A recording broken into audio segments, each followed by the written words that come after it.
आज का विषय होगा नारियों का अधिकार। वेदों में नारियों को क्या अधिकार दिया गया, हमारे सनातन धर्म में नारियों का क्या अधिकार है। तो मैं आचार्य जी से सबका परिचय करा देता हूँ। आचार्य जी पाणिनि गुरुकुल की शनातिका हैं और फिलहाल वो जम्मू यूनिवर्सिटी में संस्कृत विभाग की प्रोफेसर हैं। आचार्य जी अब जुड़ चुकी हैं। हाँ जी, हाँ जी। जी, कक्षा प्रारंभ कर सकते हैं।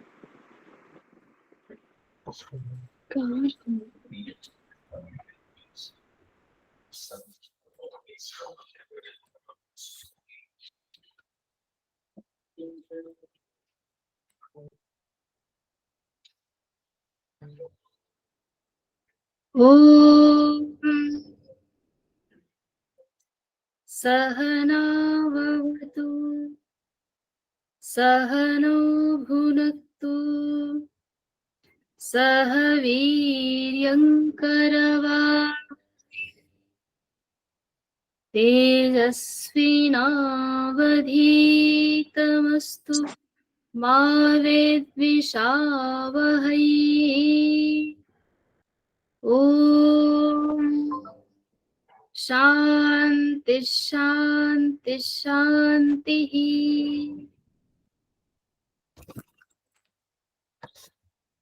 इस वैदिक एकेडमी की ओर से चलाई जा रही ऑनलाइन वैदिक कक्षा में आप सभी का मैं स्वागत करती हूँ। मैं डॉक्टर प्रियंका वैदिक संप्रति जम्मू विश्वविद्यालय में प्रोफेसर हूँ। वेद और व्याकरण विषय है मेरा। आप सभी बहुत सौभाग्यशाली हैं कि श्रद्धेय आचार्य योगेश जी का व्याख्यान प्रतिदिन सुनते हैं और आज गेस्ट अतिथि वक्ता के रूप में मैं आपके समक्ष हूँ। तो रोज रोज अच्छा बढ़िया सुनने के बाद आज आपको मुझसे थोड़ा सा अलग हटकर के विषय सुनने को प्राप्त होगा। आचार्य जी बहुत बड़े विद्वान हैं और जाने माने प्रख्यात वक्ता हैं। मैं एक सामान्य सी विद्यार्थी हूँ, शिक्षिका हूँ, बच्चों को पढ़ाती हूँ और कोई बहुत बड़ी वक्ता नहीं हूँ मैं, मुझे बहुत ज्यादा बोलना नहीं आता है, लेकिन फिर भी आप सभी के साथ कुछ संवाद स्थापित करने का प्रयास करूंगी। तो आपके माइंड में यदि ऐसा हो कि बिल्कुल आचार्य जी वाला ही एज इट इज सारी चीजें यहाँ पर होने वाली हैं, तो आप प्लीज आज के लिए उस चीज को स्किप कर दें, क्योंकि आपके साथ अकस्मात आज मुझे जुड़ना पड़ा है और आज विभाग में काफी काम भी था। तो मैं जो ही आई वैसे ही मुझे सूचना प्राप्त हुई कि आप सभी के साथ कुछ बातें हमने साझा करनी है। तो बस वैसा ही मान करके थोड़ी देर के लिए कुछ बिंदुओं पर हम विचार करेंगे। तो जैसा कि आपको बताया गया है कि विषय है वेदों में नारी का अधिकार।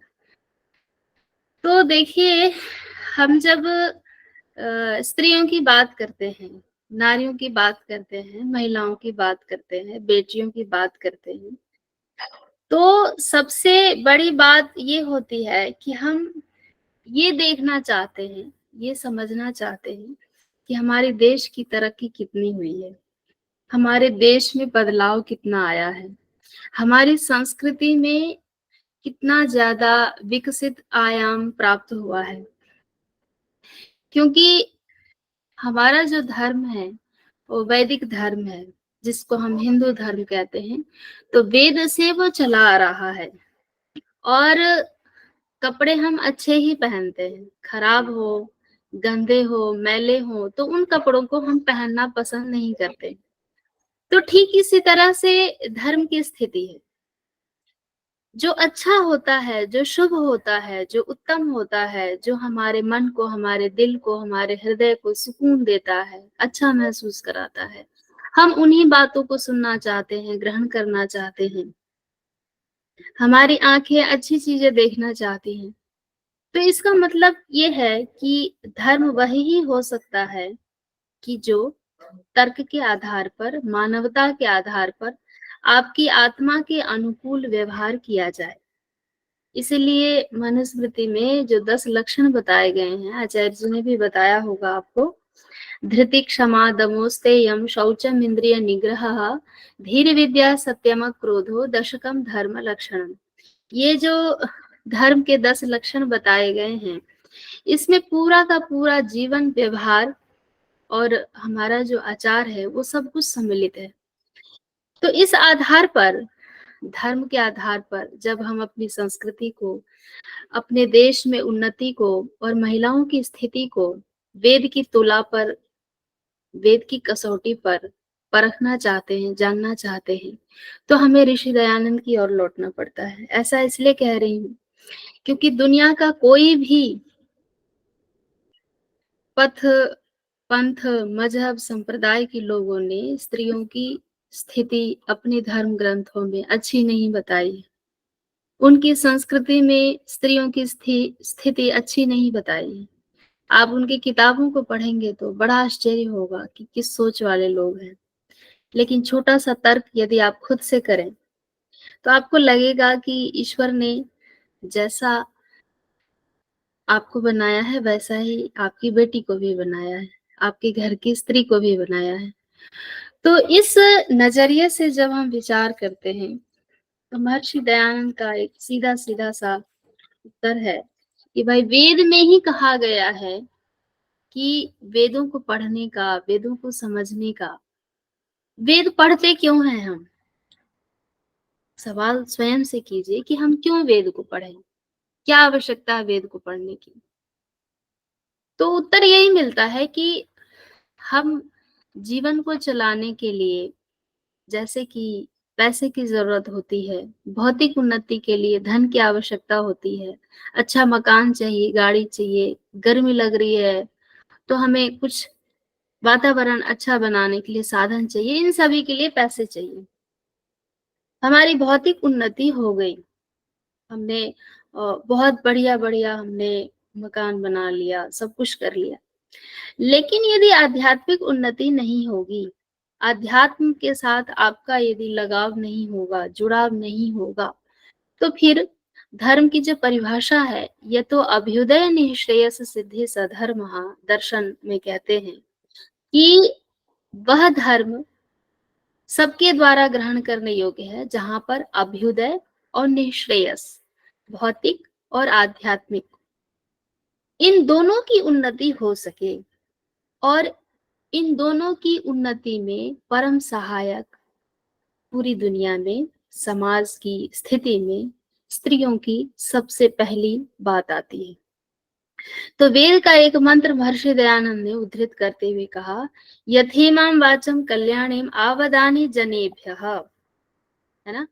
उसमें सभी वर्णों की चर्चा आती है।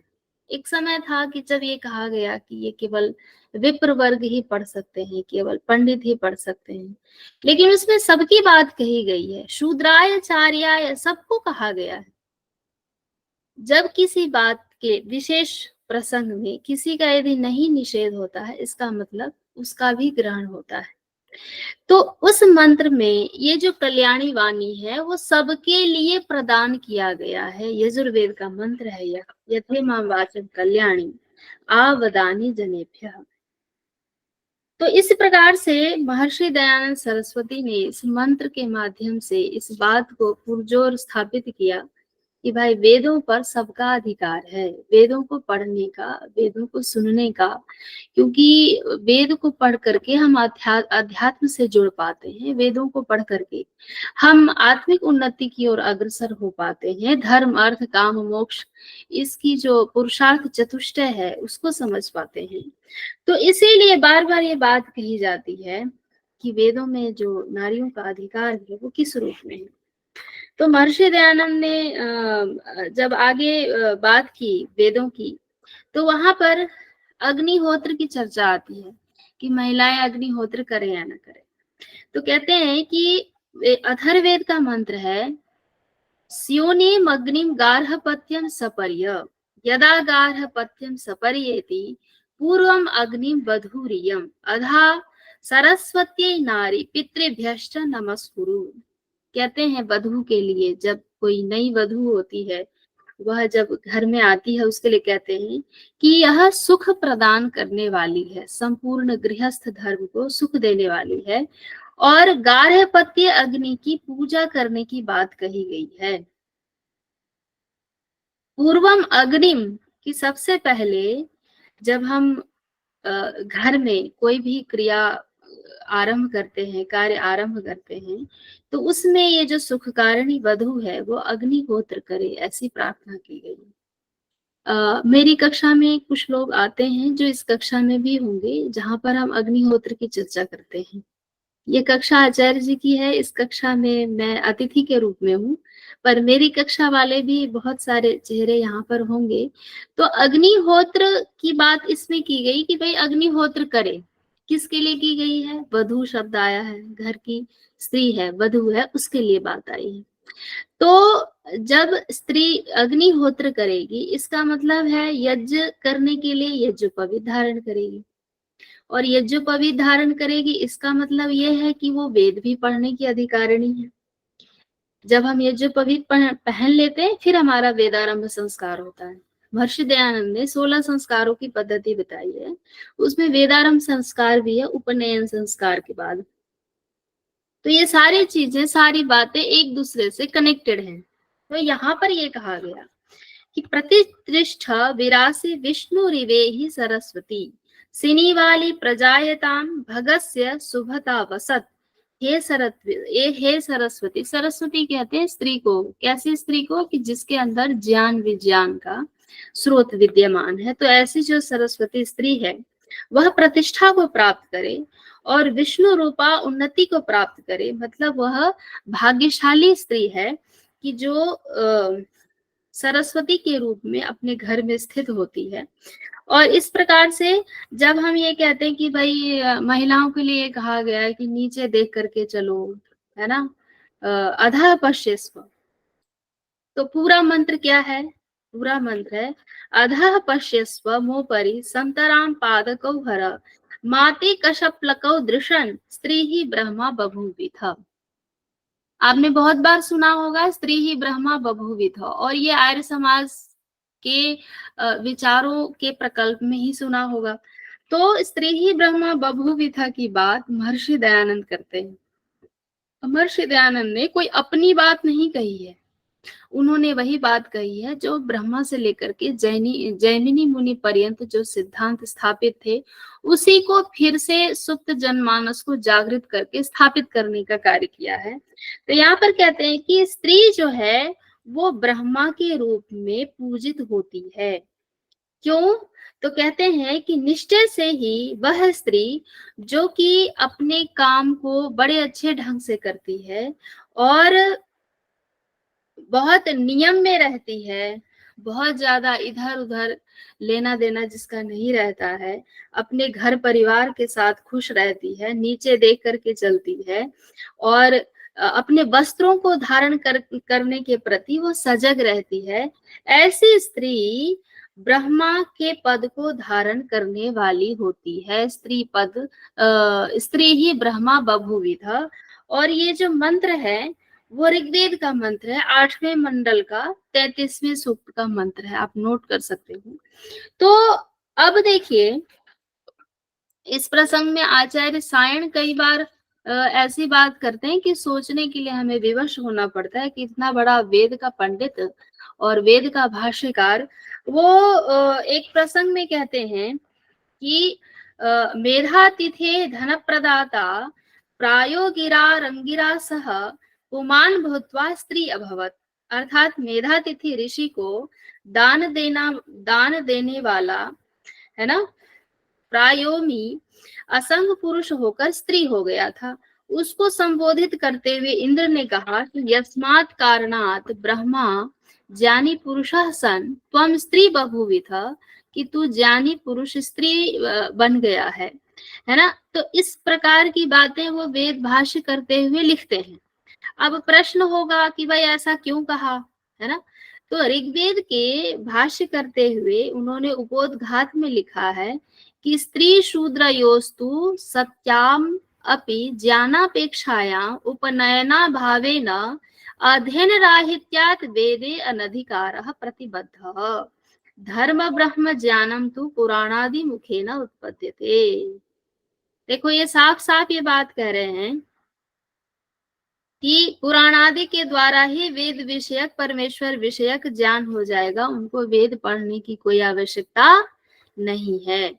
तो अब आप स्वयं से आप ये प्रश्न कर सकते हैं कि भाई चारों वेदों का भाष्यकार और उनका हर कोई नाम लेता है, उन्होंने वेद के लिए जो उन्होंने काम किया है, जो समय लगाया है, जो योगदान दिया है, वो सच में ऐतिहासिक है, अतुलनीय है। लेकिन इतने बड़े वेद भाष्यकार के भाष्य में जब ऐसी बात देखने को मिलती है तो बड़ा आश्चर्य होता है ना। तो आगे कहते हैं कि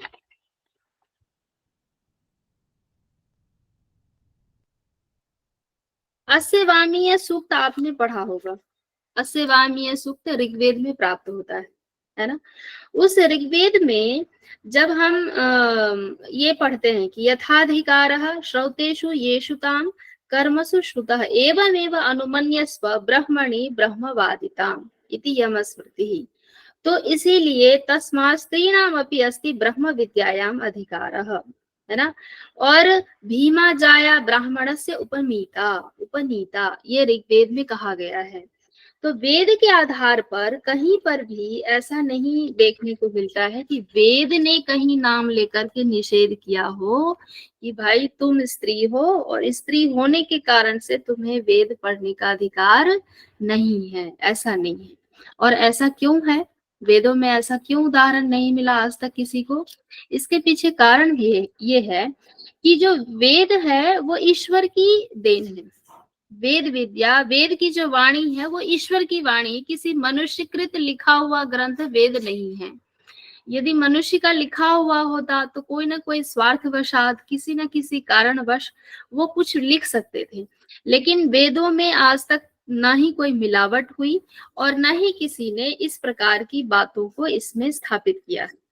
तो इसीलिए हम इन बातों को, इन तथ्यों को महर्षि दयानंद की दृष्टि से, महर्षि दयानंद ने इतना बड़ा कालजयी कार्य किया है जिसके आधार पर यह सोचने के लिए हमें मजबूर होना पड़ता है कि पूरे के पूरे इतिहास क्रम में 19वीं शताब्दी में, जबकि हम उस समय भारत पराधीन था और लोगों के पास ब्रह्म विद्या सब कुछ होते हुए भी जनमानस इतना सुप्त था कि हमें यही नहीं पता था कि हमें स्वराज्य के लिए लड़ाई करनी है। सबसे पहले महर्षि दयानंद ने स्वदेश शब्द का उद्घोष किया और कहते हैं कि भाई हिंदू जाति तो ऐसी है जैसे कि एक जीव होता है, उसमें कोई पसली नहीं होती, रीढ़ नहीं होती, तो रीढ़ विहीन धर्म हो गया था कि इतने अत्याचार सह रहे हैं लोग, उनकी बहन बेटियों के साथ इतना अत्याचार हो रहा है, कोई किसी भी तरह का पाखंड फैला रहा है। तो ऐसे समय में इस तरह की बात को करना कि भाई शूद्र को भी वेद पढ़ने का अधिकार है और शूद्र जातिगत होने के कारण से वह शूद्र नहीं है, अपितु कर्मणा वर्ण व्यवस्था की सभी प्रकार की विपरीत बातें कि जिससे कि उनकी बार बार उनके ऊपर अलग अलग तरह से अत्याचार किए गए, वह सब सहते हुए भी उन्होंने कभी भी सच बात को कहने में कभी भी वे डरे नहीं, विचलित नहीं हुए। तो ये सबसे बड़ी बात है। इसलिए मैंने एक दिन कही थी कि जो संसार के महापुरुष है, नो डाउट उनका बहुत बड़ा योगदान है, हम किसी भी योगदान को नजरअंदाज नहीं कर सकते, लेकिन हवा के रुख को बदल देना अपने आप में एक ऐतिहासिक कृत्य होता है।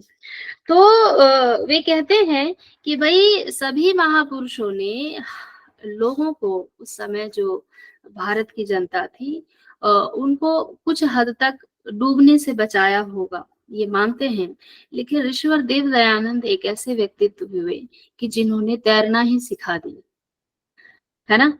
बार बार कोई अनपढ़ व्यक्ति आपसे चिट्ठी पढ़वाने के लिए आए, रोज रोज आए, और आप परेशान हो जाए और आप पढ़ दें कि हाँ भाई पढ़ ले, लेकिन आपने उसके पीछे यह कार्य किया कि इसको पढ़ा दो, तो फिर तो वो स्वयं आत्मनिर्भर हो गया, और आत्मनिर्भर व्यक्ति वो आपके पास क्यों चिट्ठी पढ़वाने के लिए आएगा।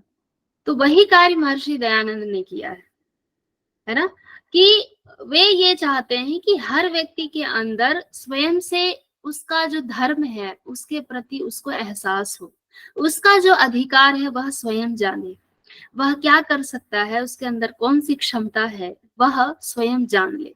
तो ये जो दृष्टि थी वो महर्षि देव दयानंद की दिखाई पड़ती है पूरे इतिहासक क्रम में। अब एक शब्द होता है पत्नी।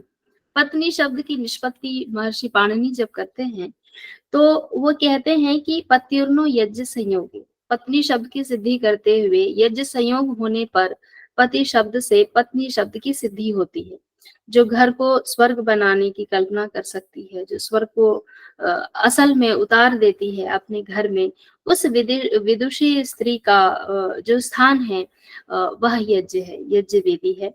और जब हम ये कहते हैं कि भाई यज्ञ संयोग होने पर पत्नी शब्द निष्पन्न होता है, तो पत्नी शब्द उसके बिना तो निष्पन्न ही नहीं हो सकता।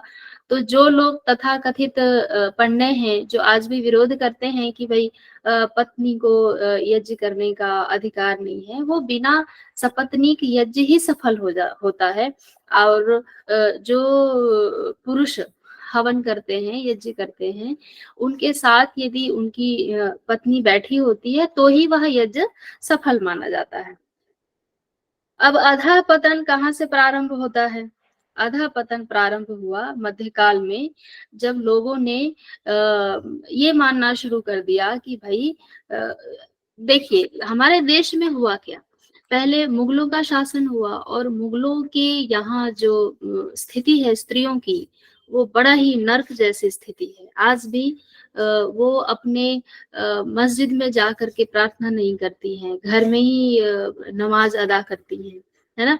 हमारे यहाँ तब से स्वतंत्रता थी, भारत में इतने मंदिर हैं, कहीं पर भी इस तरह की व्यवस्था नहीं थी कि भाई स्त्रियां नहीं आएंगी, मंदिरों में प्रवेश वर्जित है या कुछ है, ऐसा नहीं है। कई बार यदि कुछ शास्त्र में ऐसी बात आती भी है तो उसके पीछे कुछ अलग तरह का भी रीजन हमें पढ़ने को मिलता है, कि ऐसे समय में जो मंदिर काफी दूर होते थे, जंगल के आसपास होते थे, वहां जाने के लिए मना किया जाता था। इस तरह की बातें इतिहास में पढ़ने को मिलती हैं। और वो इसलिए मना किया जाता था क्योंकि कोई स्त्री यदि रजस्वला धर्म से है और वह यदि उधर जाती है तो तब डर होता था कि भाई ऐसे समय में स्वयं ही आत्मा में ही होता है कि हम आराम से रहें। तो इसीलिए इस तरह की बातें आपको कई बार सुनने को मिलती है, लेकिन वो धर्म का कोई प्रमाण नहीं है, वेदों का कोई प्रमाण नहीं है, शास्त्र का कोई प्रमाण नहीं है। तो अब समय बदल गया है। एक जमाना था जब अरुंधति रॉय को पंडितों ने वेद पढ़ने से मना कर दिया था। बीएचयू में जब संस्कृत विभाग की स्थापना हुई तो वहां पर लड़कियों का वहां पर एडमिशन नहीं होता था। फिर बहुत बाद में जाकर के वहां वेद विभाग भी स्थापित हुआ और वहां वेद विभाग की अध्यक्षा भी महिलाएं हैं। तो स्थितियां बहुत बदल गई हैं, लेकिन उसके पीछे का जो बहुत लंबा इतिहास रहा, शास्त्रों में गैप भी बहुत है, क्योंकि हमारे शास्त्र बहुत सारे जला दिए गए, शाखाएं हमारी नष्ट हो गई। तो इस वजह से और दूसरा एक और कुचक्र हुआ, एक और साजिश हुई कि शास्त्रों में मिलावटें कर दो। जहां पर नारियों की बात आती है यज्ञोपवीत धारण की, मौंजी बंधनम, तो वहीं पर बीच में कुछ ऐसी बात, कुछ ऐसे श्लोक वहां पर गढ़ गढ़ करके मिला दिए गए हैं, जिससे लगता है कि शास्त्र अपने आप में ही विरोधाभास कर रहे हैं। तो ऐसी स्थिति में हमें व्यावहारिक रूप में तर्क के आधार पर इन बातों को समझने की पूरी कोशिश करनी चाहिए। कोई बात यदि गलत है, वो हो सकता है 10 साल बाद समझ में आ जाए, लेकिन शास्त्र कभी भी गलत नहीं होते। हम रहे या ना रहे, वेद तब भी थे, वेद आगे भी रहेंगे। शास्त्र को हमेशा जीवित रखने के लिए ही ऐसे व्यवहार करने चाहिए कि कोई भी जो वर्ग है, मनुष्य जाति है, उसमें शास्त्र की वजह से विघटन ना आ जाए। तो अधिकार की बात आती है, किसी से पूछ करके पढ़ें, हमारी इच्छा है हम पढ़ेंगे, हमें किसने रोक रखा है। तो इस तरह की भावना होनी चाहिए। जब बात आती है कि भाई अ, महिलाओं ने वेद पढ़ना शुरू कर दिया, कुछ महिलाओं ने, है ना, तो बहुत लोगों को दिक्कत हो गई और वेदांत सूत्र के भाष्य में उनको ऐसा लिखना पड़ा, न जाने पता नहीं कौन सी परिस्थिति रही होगी कि इतनी कठोरतम बातें लिख गए आचार्य शंकर। आश्चर्य होता है पढ़ करके। लेकिन शास्त्र हैं, उनकी लिखी हुई पंक्तियां हैं, और उनके जो शिष्य हैं वे भी इसका सही उत्तर नहीं देते हैं। ऐसे कौन से कारण हैं पता नहीं, लेकिन शास्त्र तो शास्त्र है, उसमें जो लिखी हुई बातें हैं, उसमें लिखा हुआ है, अथास्य वेदम उपशृण्वतः त्रपुजतुभ्याम श्रोत्र प्रतिपूरणम इति, है ना। तो इस प्रकार की बातें आती हैं कि उच्चारणे जिह्वा छेदः, धारणे शरीर भेदः, आपने पहले सुनी भी होगी विद्वानों के मुख से। तो महर्षि दयानंद कहते हैं कि भाई आत्मवत् सर्वभूतेषु यह पश्यति स पंडितः। पंडित वही होता है कि जो अपनी आत्मा को अच्छा लगे, जो अपनी आत्मा के अनुकूल व्यवहार हो, उसको ही दूसरे की आत्मा में समझे। मतलब सबकी आत्मा में अपनी आत्मा को देखे और अपनी आत्मा में सबकी आत्मा को समझे, वह पंडित होता है। तो कहाँ ये उच्चारण है जिह्वा छेदा, है ना। तो धारणे शरीर भेद, यदि पढ़ लिया तो इनके उच्चारण करने में इनके शरीर जिह्वा को कर्तन कर दो, है ना। धारणे शरीर भेद, शरीर का भेदन कर दो। तो विद्वान की विद्वत्ता इसमें नहीं होती है कि अपने व्याकरण ज्ञान या वैदुष्य वाक्पटुता से यह सिद्ध करे कि भाई बलि प्रथा ठीक है। एक जमाना था जब लोग बलि प्रथा को भी अच्छा मानते होंगे, है ना। लेकिन अब तो किसी भी तर्क के आधार पर वह टिकता नहीं है। तो पशु हिंसा कभी भी ठीक नहीं है, और स्त्री ना पढ़े यह बात कभी भी ठीक नहीं है, उपनयन धारण ना करे यह बात कभी भी ठीक नहीं हो सकती है। एक सामान्य सा भी थोड़ा भी पढ़ा लिखा व्यक्ति होगा, उसको ये बातें गलत लगेगी कि भाई आपके घर में एक बेटी है और एक बेटा है। अब बेटी की इच्छा हो रही है कि वो वेद पढ़े, है ना, और हो सकता है उसकी आत्मा में वैराग्य हो सकता है वो आजीवन ब्रह्मचारिणी रहना चाहे, ये जो पवित्र धारण करना चाहे, है ना, आध्यात्म में उसकी गति हो सकती है। तो उसको ये कहना कि भाई तुम स्त्री हो, उसकी आत्मा अनादि सत्ताएं हैं, ईश्वर, जीव और प्रकृति। तो स्त्री के अंदर जो आत्मा है वो अलग थोड़ी है, सबकी आत्मा तो एक जैसी ही है ना। तो शरीर में जो आकार है, उस भेद को करने वाले हम और आप तो है नहीं, वो तो कर्मों के आधार पर योनि प्राप्त होती है। तो उस आत्मा को यदि पूर्व जन्म के संस्कार के कारण से यदि वैराग्य उत्पन्न हो गया और उसे इच्छा है कि वो अग्निहोत्र करे, मोक्ष प्राप्त करे, और मोक्ष प्राप्त करने की पहली इकाई यदि यज्ञ वेदी और वेद का अध्ययन है, वह ना करने पाए, किस लिए, क्योंकि वो स्त्री होने के कारण से, ये एकमात्र कारण हम प्रस्तुत करें, तो ये कहीं से भी ये बातें लॉजिकल नहीं लगती। तो ऋषि दयानंद की जो दृष्टि है वो आर्ष दृष्टि है, और हर जगह सभी शास्त्रों में उन्होंने आर्ष शिक्षा पद्धति की बात कही है। और वहां पर यह भी बताया है कि अनार्ष क्या है। अनार्ष मतलब जो ऋषिकृत नहीं है। तो ऋषि में और अन ऋषि में क्या भेद होता है, ये आप उनकी शिक्षा पद्धति जो सत्यार्थ प्रकाश का तृतीय समोल्लास है, उसमें आप देख सकते हैं कि किन किन शास्त्रों को उन्होंने पढ़ने के लिए कहा है। और साथ साथ यह भी लिखा है कि स्त्री भी प्रतिदिन न्यूनाति न्यून 1 घंटा ध्यान अवश्य करे, मेडिटेशन अवश्य करे। तो मेडिटेशन में किसको याद करेगी भाई, वो यदि वेद को नहीं पढ़ी होगी, है ना, वो ओम की व्याख्या यदि नहीं जानती है, गायत्री मंत्र यदि नहीं पढ़ती है, उसकी व्याख्या नहीं जानती है, तो ये किसका भजन करेगी? गोविंदा गोपाला कहते हैं जय गणेश जय गणेश जय गणेश देवा, माता तुम्हारी पार्वती पिता महादेवा। गणेश के गुणों का वर्णन यदि पढ़ना है तो वेद को पढ़िए, इसमें पूरी फैमिली की चर्चा आई हुई है। इसका भी वंदन कीजिए, इसकी भी प्रार्थना कीजिए, लेकिन उससे आगे और वेद की यात्रा तक पहुंचने के लिए ये सब जो आवश्यक सीढ़ी है उसको हमें जरूर अपनानी चाहिए। तो इस प्रकार से जब हम गुरुकुल में पढ़ने की बात होती है, तो आप ये देखिए पौराणिकों की एक भी वेद पढ़ने के लिए महिला पाठशालाएं नहीं है। ये सोचने वाली बात है। नहीं तो वे चाहते तो बहुत बड़े-बड़े भव्य गुरुकुल लड़कियों के लिए भी हो सकते थे, कन्याओं के लिए भी खुलवा सकते थे। लेकिन नहीं, उनके जो गुरुकुल हैं उसमें भी फिक्स है भाई वेद पढ़ना है तो इसी को पढ़ना है। तो ऐसा नहीं होना चाहिए। जबकि आपको पता है, आप जानते हैं भली-भांति कि किसी भी संतान के लिए उसकी जो प्रथम गुरु है वो होती है माँ। और माँ यदि अशिक्षित रहेगी, अनपढ़ रहेगी, बेवकूफ रहेगी तो बच्चे कैसे बनेंगे?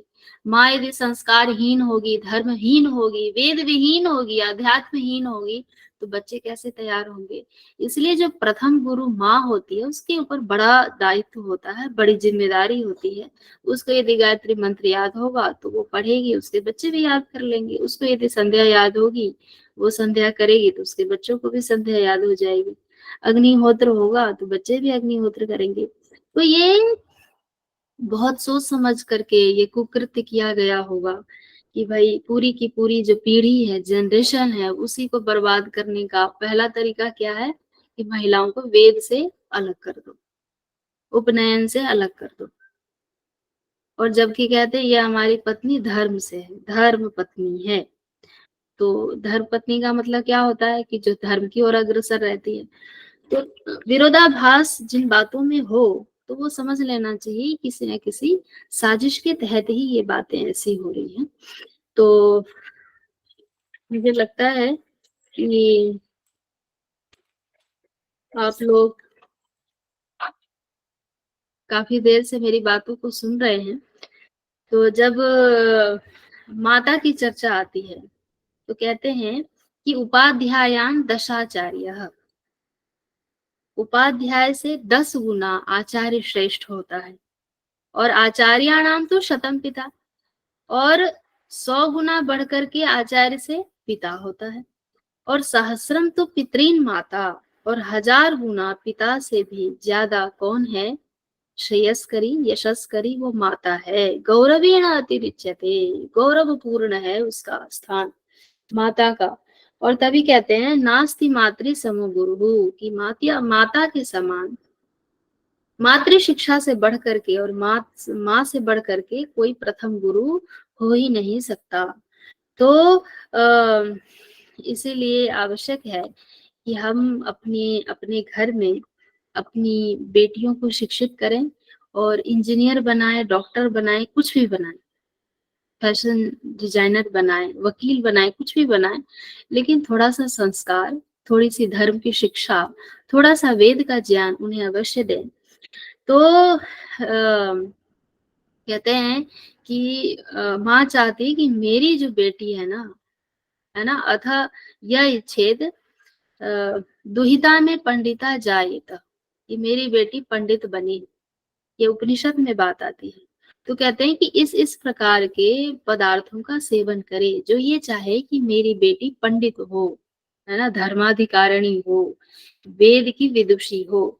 तो इसका मतलब है कि शास्त्र ने इस बात को, इस उपदेश को जनता के सामने, समाज के सामने रखने का पूरा प्रयास किया है कि यदि कोई अपनी बेटी को वेद का पंडित बनाना चाहता है कि मेरी बेटी ऐसी बने, तो उसको इन विधियों का पालन करना चाहिए जब वह उत्पन्न होने वाली हो। तो ये जितने भी शब्द हैं, दुहिता, माता, भगनी, जाया, पत्नी, कन्या, तो ये जो संबंधों की जो नींव है वो स्त्री से ही प्रारंभ होती है और स्त्री स्त्री पर ही आकर के टिकती है।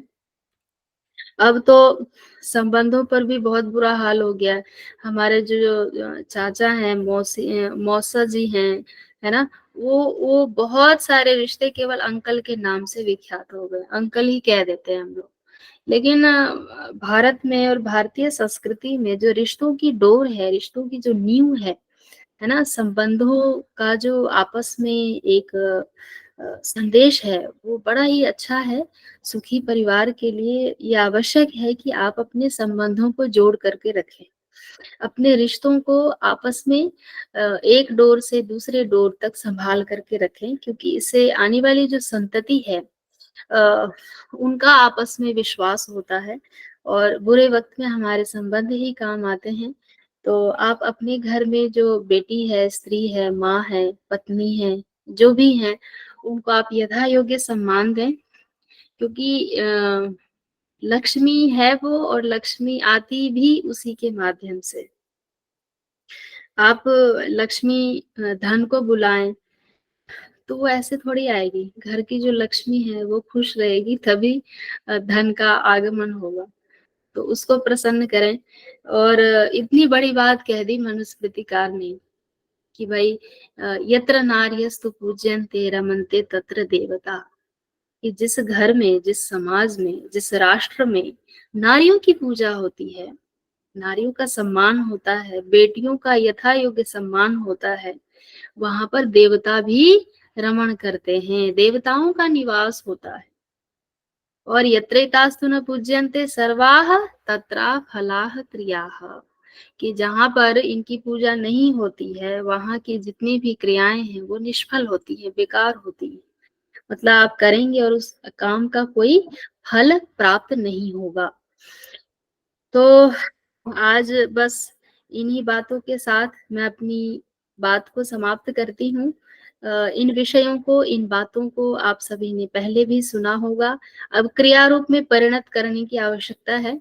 जितने भी श्रोता यहाँ पर उपस्थित हैं, अपनी बेटियों का यज्ञ पवित्र कराएं, अपनी बेटियों को वेद के गुरुकुलों में भेजें, वेद की पंडिता बनाएं। मैं आपके लिए छोटा सा एग्जाम्पल हूँ, मैंने भी वेद पढ़ा है, गुरुकुल में 14 वर्ष तक अध्ययन किया है और ईश्वर की कृपा से मेरी भी रोजी रोटी की व्यवस्था गवर्नमेंट सर्विस में है।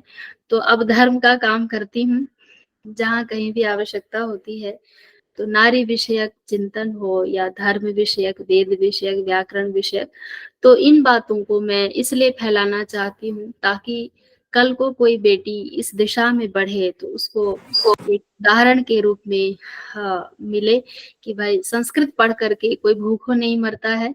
संस्कृत पढ़ने वाला व्यक्ति समाज का सबसे सर्वश्रेष्ठ व्यक्तित्व होता है और वो सोशल रिफॉर्मर होता है ना, समाज को सुधारने का काम कर सकता है अपनी वाणी के माध्यम से। महाभाष्य में पतंजलि वेद में कहते हैं कि लक्ष्मी ही निहिताधिवाची, है ना, कि जो वेद पढ़ते हैं उनकी वाणी में ही लक्ष्मी उपस्थित रहती है, लक्ष्मी होती है। तो आप सबकी घरों की स्त्रियां, बेटियां, बहनें वेद पढ़ें और वो सच में सरस्वती, लक्ष्मी कोई मूर्ति नहीं होती, उसमें जीवंतता नहीं होती, उन मूर्तियों में जान नहीं होती, लेकिन जो आपके घर में घूम फिर रही हैं, यदि आप उनको वेद पढ़ाएंगे तो वो सच में लक्ष्मी और सरस्वती स्वरूपा बन सकती हैं। मैं इसी बात के साथ अपनी बात को समाप्त करती हूँ कि हो नारी वेद पंडिता, अधूरी धर्म पर अखंडिता, हो धर्म रक्षिका नारी, वेदों की पूर्ण पंडिता, राष्ट्र की बलिवेदी पर हो नारी सतत प्रचंडिता, धरती और अंबर तक गाथा तेरी रहे सदा अभिवंदिता। सभी को नमस्ते, सबका बहुत धन्यवाद। धन्यवाद। यदि यदि किसी ने पूछना हो तो आप पूछ सकते हैं। जी बहुत धन्यवाद। नमस्ते आचार्य। नमस्ते। अगर किन्हीं का कोई प्रश्न है तो हाथ उठा सकते हैं।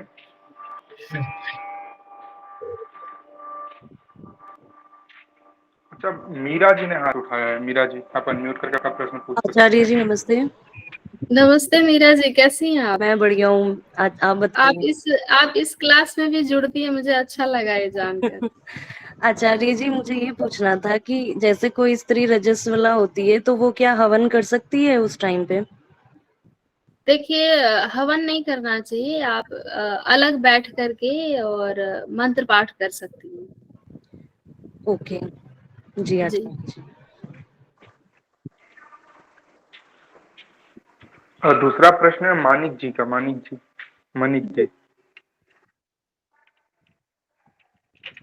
मनिक जी, आप अनम्यूट करके प्रश्न पूछ सकते हैं। जी नमस्ते आचार्य जी। जी जी नमस्ते मानिक जी। जी मुझे ये पूछना है कि हम अपनी बेटी को पढ़ाना चाहते हैं गुरुकुल में, पर वो थोड़ा ना पढ़ने में थोड़ी मतलब वीक है, तो उसका हो नहीं पा रहा है एडमिशन गुरुकुल में। तो उसके लिए हम क्या क्या करें? हमारी इच्छा है कि हम अपनी बेटी को गुरुकुल में पढ़ाएं। कौन सी कक्षा में है? वो 6th क्लास में है। कहाँ पढ़ाना चाहती हैं? कौन से गुरुकुल में? जी हमने पतंजलि में किया था उसका, तो वहाँ पे हुआ नहीं। तो अब जो अच्छा गुरुकुल हो आप बताइए, अगर हो सके तो बेटियों के अच्छा, लिए। देखिए टेस्ट तो हर जगह अब शुरू हो गए ना, एग्जाम वगैरह। तो आप एक बार पाणनी में देख लीजिए, बनारस में। बनारस जी, वो मतलब काफी दूर पड़ेगा ना वो हमसे, क्योंकि हम तो इधर हरियाणा से हैं। अगर इधर हो कोई। अच्छा अच्छा, आप हरियाणा में हैं? हाँ जी। तो वहां पर एक चमन वाटिका गुरुकुल है, अम्बाला चंडीगढ़ के हाईवे पे। चवन वाटिका। हाँ, चमन वाटिका गुरुकुल आचार्य देवव्रत जी का है। आप वहां पे एडमिशन करा दीजिए, हो जाएगा। बहुत अच्छा है वो सीबीएसई से पढ़ाते भी हैं, और यज्ञ हवन संध्या और चीजें सारी एक्टिविटी भी होती है। जी जी, वैसे बेटा हमारा पढ़ रहा है गुरुकुल में, पर बेटी का नहीं हो पा रहा। जी जी जी, प्रयास कीजिए और हम आपके साथ हैं। नेक्स्ट है किसी का क्वेश्चन? जी धन्यवाद। जी अनमोल जी का है। जी जी सादर नमस्ते। नमस्ते जी मेरा नमस्ते। मेरा प्रश्न नहीं है, मैं तो आपके वक्तव्य से बहुत प्रसन्न हूँ, इसलिए आपका आभार व्यक्त करना चाह रही थी। मैं आपकी नैतिक शिक्षा वाली क्लास भी ज्वाइन करती हूँ और अच्छा आज अच्छा, आपको सुना, मुझे बहुत अच्छा लगा।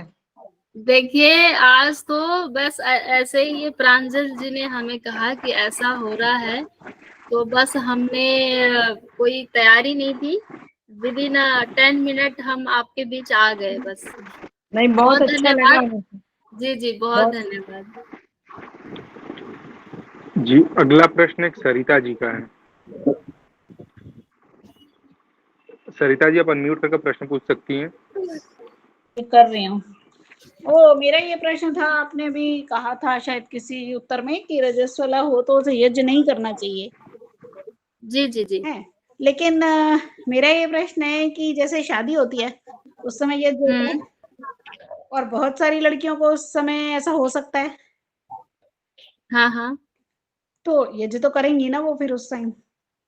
देखिए मैंने इनको कहा ना कि आप अलग बैठ करके, यदि आपको शारीरिक क्षमता ठीक लग रही है हाँ तो आप मंत्र पाठ कर लीजिए, लेकिन जो विधि विनियोग है, आहुति प्रदान है और सारी साज सज्जा है, वो मत कीजिए, है ना। नहीं, मैं उसका कारण पूछना चाह रही हूँ, यदि क्षमता है तो क्यों नहीं कर सकते? ये इसलिए नहीं करना चाहिए क्योंकि एक तो ऐसा होता है कि शरीर का जो टेम्परेचर है बहुत गर्म होता है, और ऐसे समय में मना किया जाता है कि आप सिर धुल करके ना नहाएं। और सिर धुल करके जब हम नहा करके पवित्र होकर के हवन करते हैं, तो उसका जो अनुभव है, उसकी अनुभूति है, वो अलग होती है। और खासकर उन दिनों में हमारी जो मूड स्विंग है और बॉडी की जो स्थिति होती है, वो अनुकूल नहीं होती है। इसीलिए उन चीजों से अलग होना चाहिए, और मन में भी थोड़ा सा अपवित्रता का भाव इसलिए होता है कि हम प्रॉपर तरीके से हम शुद्ध नहीं होते, तो इसीलिए आहुति नहीं देनी चाहिए, और चीजों को अवॉइड करते हुए आप मंत्र पाठ कर सकती हैं। पर मेरा वो जो प्रश्न था, जैसे मैंने कहा कि शादी है और हो रहा है, या फिर ब्रह्मा जो है वो ही स्त्री है, मान लीजिए हाँ जैसे गोकुल की आचार्य होती हैं हाँ, और वो कम वो उम्र आहुति की, थोड़े देती हैं। नहीं वो होती ब्रह्मा नहीं देती, लेकिन जो उसकी विवाह है, जिस लड़की का विवाह है वो तो देगी ना। तो ऐसा तो मुझे लगता है कि कभी ही ऐसा होता होगा कि भाई प्राय हो उन्हीं, जाता है ऐसा। आप मेरे से पर्सनल बात कर लीजिएगा इस ठीक है, विषय पे, ठीक ठीक है है? जी, ठीक है। ठीक है, ठीक है। आचार्य जी एक प्रश्न और था कि जैसे हम अपना मतलब तन मन धन से हम सेवा भाव से अपना पूरा 100% दे रहे हैं, लेकिन जी हमें मतलब जितना हम लोग करते जा रहे हैं मन से तन से, काम भी कर रहे हैं हर चीज सेवा भाव से, लेकिन हमें मतलब मिल नहीं पाता उतना, या सामने वाला फायदा उठा के निकल जाता है और हमें पता भी नहीं लग पाता। तो ऐसा क्यों होता है? क्या कर्मों का कुछ फल होता है क्या? ऐसा है, ऐसा है कि ये जो समस्याएं हैं, देखिए कई बार ऐसा होता है कि कुछ व्यक्ति आध्यात्मिक होते हैं और कुछ नहीं होते हैं। कुछ अपनी जिम्मेदारी को, उत्तरदायित्व को समझते हैं, कुछ नहीं समझते हैं। और स्त्री हमेशा अपनी जिम्मेदारी को, अपने उत्तरदायित्व को भली भांति अच्छे से समझती है ना। 99% तो ऐसा ही होता है। अब ऐसी स्थिति में आप सर्वात्मना समर्पित हैं, लेकिन आपको यदि इस दिशा में सहयोग नहीं मिल रहा है, तो आप ये प्रयास कीजिए कि आप अपनी दायित्वों को पूरा करते हुए इसके लिए समय निकालिए। 1 घंटा पहले उठ जाइए, है ना, अपने आध्यात्मिक कृत्यों को करने के लिए थोड़ा सा अलग वातावरण बनाइए। और धीरे धीरे धीरे धीरे यदि अ, थोड़ा भी ज्ञान की एक किरण, ईश्वर का थोड़ा भी आस्तिकता या कुछ होगा तो परिवर्तन होगा। और यदि परिवर्तन नहीं हो रहा है तो आप स्वयं को बदल लीजिए। अंतिम अंतिम उदाहरण, अंतिम उपाय यही होता है कि आप स्वयं को बदल लीजिए, स्वयं के लिए जीना सीख लीजिए, स्वयं को खुश रखना सीख लीजिए, अपने ऊपर इन्वेस्ट करना सीख लीजिए, स्वयं को उन्नत बनाने का मार्ग ढूंढिए, उपाय ढूंढिए, जैसे आपने इस प्लेटफॉर्म को ढूंढा हुआ है।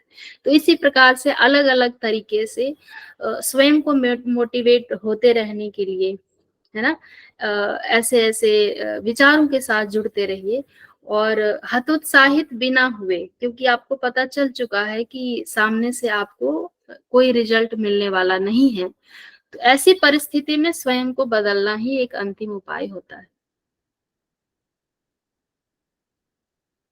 जी अब सभी के प्रश्न खत्म हो चुके हैं, अब हम कक्षा जी को जी, समाप्त कर सकते हैं। ठीक है जी, तो सभी को आगामी कक्षा जैसे होती हैं वैसे ही चलेंगी। ठीक है। ओके जी, सबका धन्यवाद। नमस्ते आचार्य जी। नमस्ते जी, नमस्ते नमस्ते आचार्य जी। सभी को, नमस्ते सभी का बहुत बहुत नमस्ते धन्यवाद। आचार्य जी। धन्यवाद। धन्यवाद। अब सभी सभी कक्षा छोड़ सकते हैं, एक एक करके सभी कक्षा छोड़ दीजिए। कक्षा समाप्त हो चुकी है, सब एक एक करके कक्षा छोड़ सकते हैं।